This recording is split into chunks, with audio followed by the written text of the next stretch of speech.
नमस्कार, KPR news या चॅनलमध्ये पुन्हा एकदा तुमच्या मनापासून स्वागत आहे.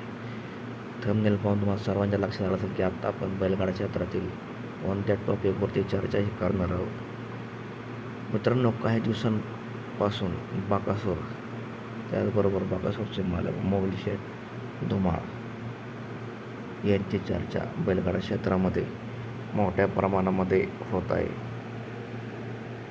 मग ते बकासूरचं मैदान जिंकणं असो, गुलालामध्ये राहणं असो किंवा बकासूरचा सेमीला पराभव असणं, या चर्चा मोठ्या प्रमाणामध्ये बैलगाडा शौकीनांमध्ये रंगवल्या जात आहेत.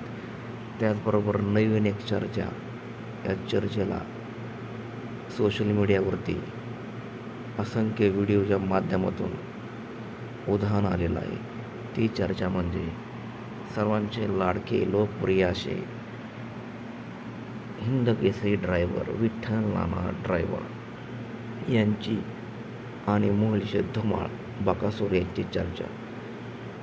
त्या व्हिडिओत हे सांगण्यात आलं आहे की त्या रेकॉर्डिंगमध्ये हे बोललं जात आहे की बकासूरच्या गाडीवरती विठ्ठल नाना हे आपल्याला काही दिवसामध्ये दिसतील.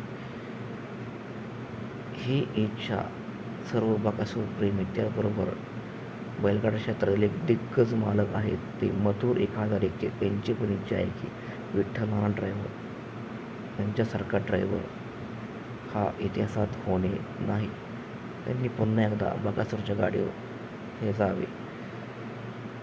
सध्या विठ्ठल नाना हे सर्जाची गाडी, सर्जाच्या गाडीवर आहे.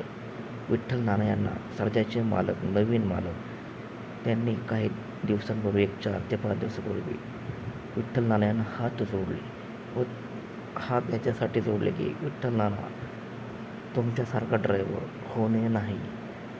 तुमच्यामुळं आज सर्जा हा मोठ्या प्रमाणामध्ये प्रसिद्ध झाला आहे व सर्जामुळे मला ओळख मिळाली आहे. अशीच ओळख बकासूरला सुद्धा विठ्ठल नाना यांनी काही दिवसापूर्वी दिली होती. त्यामुळे विठ्ठल नाना यांनी पुन्हा एकदा बकासूरच्या गाडीवर यावे असा सूर सर्व बैलगाडा क्षेत्रातील शौकीन, बकासूर प्रेमी, विठ्ठल नाना प्रेमी, मोबाईल शेठ प्रेमी सर्व जणांची इच्छा आहे की पुन्हा एकदा नानांनी बकासूरच्या गाडीवर बसावे.